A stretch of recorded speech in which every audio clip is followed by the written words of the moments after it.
There's some really simple steps that we call Save Me that are in the kit to remind people how to use it. So in here, this is to help you remember what you've learned in your naloxone training, because we know how things go into the brain and out the other side all the time. Not necessarily yours, but most people's. Mine too, sure. Mine definitely. I need things to be told to me many times over. So Save Me takes you through it. Stimulate, S. So stimulate, we talked about, right? Rubbing the sternum, trying to get them to wake up, right? You yell at them, you do the Spock, you do the sternum rub. Okay, they're not responding. Move to the next step. Airway. You check their airway. Are they breathing? Do they have something stuck in their mouth, blocking their airway? Okay, so if they're not breathing, then you need to ventilate. So a lot of people think naloxone is the thing that saves their life. It's actually breaths and naloxone. Without the breaths, you may have some serious brain damage because it takes a few minutes for naloxone to work. Yeah. So you need to be taking care of that airway and getting breaths into their body in the meantime. So you would start with breaths. So you always give 2 quick breaths and then a breath every 5 seconds. So throughout your entire process that you're doing this, you're going to be continuing that breath every 5 seconds. So if you haven't done breaths before, it's important to know how to do the breaths. And in our naloxone trainings, we do that, and it's good to have someone to practice on. But if you want to lay the person out flat, or at least, there's definitely been times where people overdose in very inconvenient positions. Of course, overdose is not a convenient thing. Yeah. So you need to lie them back. Like say they're in a car seat, you need to get that seat back or pull them out of the car and lie them flat, because you need to open up the chest to get air into the airways.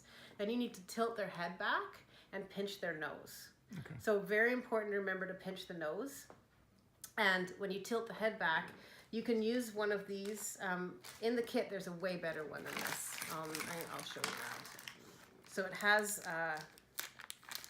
it depends. You could not use a mouth guard, or you could. If you don't know the person, using a mouth guard is always a good call. And they could puke, right? That's a common thing to do. And so you really don't want someone puking in your mouth. Right. That's gross. So this can also help to keep their mouth open. So a lot of times when people haven't been breathing for a couple of minutes, they start to get stiff. So you actually have to kind of pull the jaw open. Okay. This is helpful to keep that mouth open. So this goes into the mouth, and you lie this over the mouth. And then you give those 2 quick breaths. So remember, the head's tilted back, the nose is pinched, you give 2 quick breaths. Okay, then you're gonna count to 5. You can do it out loud so that you remember. This is where it's good to have another person. So you can say, okay, you're gonna do breaths. I'm gonna get the naloxone ready. If no one else is there, you're gonna give them those 2 quick breaths. Yeah. You're gonna count to 5 and then give them another breath, and then you're gonna start preparing your naloxone.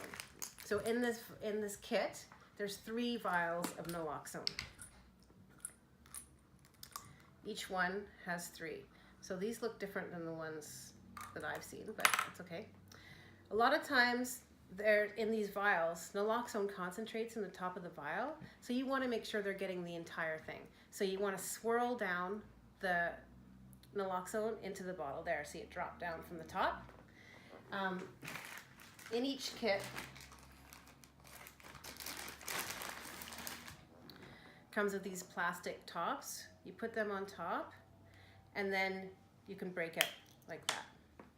So that helps you break it without getting glass in your finger. Right. So then you're going to take the vanishing point syringe. Okay, so 5 seconds have definitely passed. You're going to give another breath, yep. Right? Then you're going to do the next step. And you're counting out loud the whole time. 1, 2. You're going to draw your naloxone.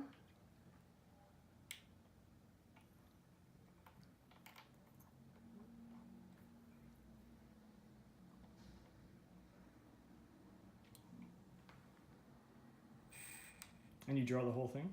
The whole thing. You want all of it. Now, people say that you could take the air out. There's a lot of air in there. You could take it out, but you don't want to shoot any naloxone out. Okay. You don't really have to worry about it because this is an intramuscular injection, not an intravenous injection. So when it's intravenous, you do not want air in people's veins. But when it's intramuscular, really doesn't matter. So you're going to get ready. You're going to give another breath. So it may take you may have to do a couple of breaths while you're getting this syringe ready.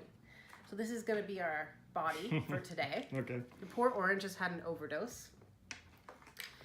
And you're going to jab it through the clothes. Don't worry about ripping clothes. If it's a puffy jacket, you might want to rip that or take it off, right?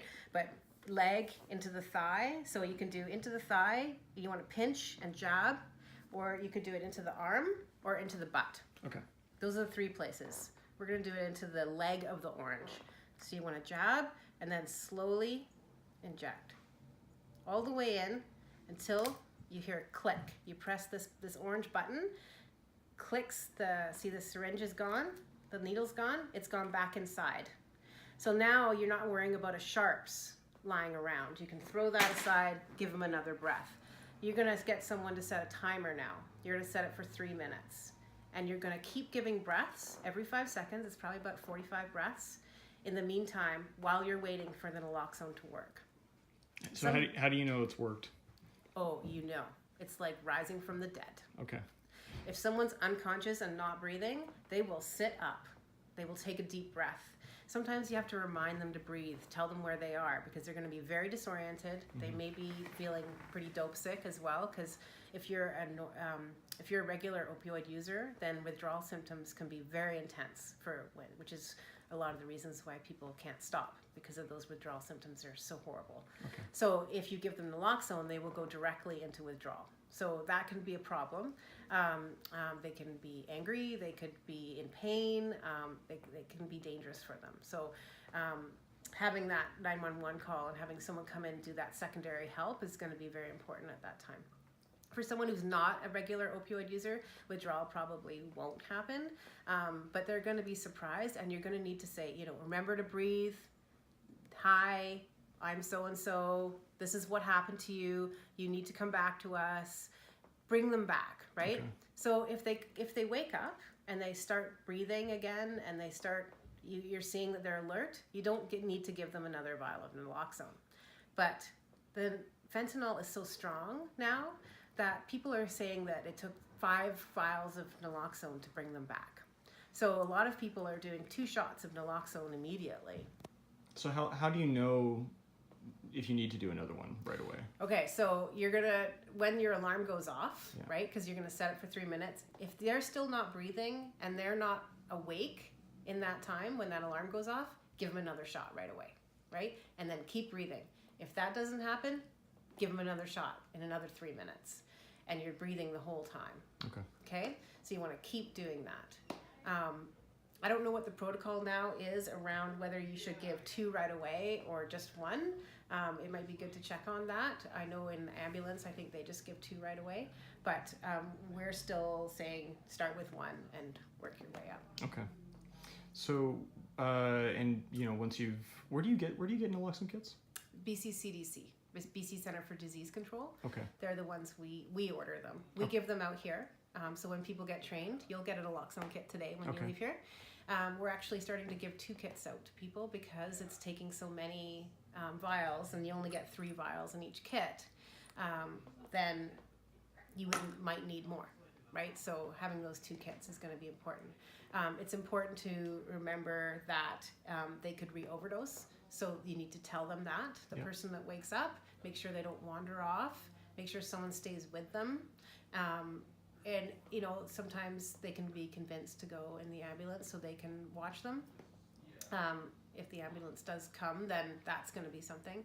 A lot of people are really still scared of calling 911. So there's a lot of people who are using naloxone who aren't actually calling 911. So there isn't that secondary support that's coming. And people have been successful in reversing overdoses, but there's also some danger in that not having that follow-up.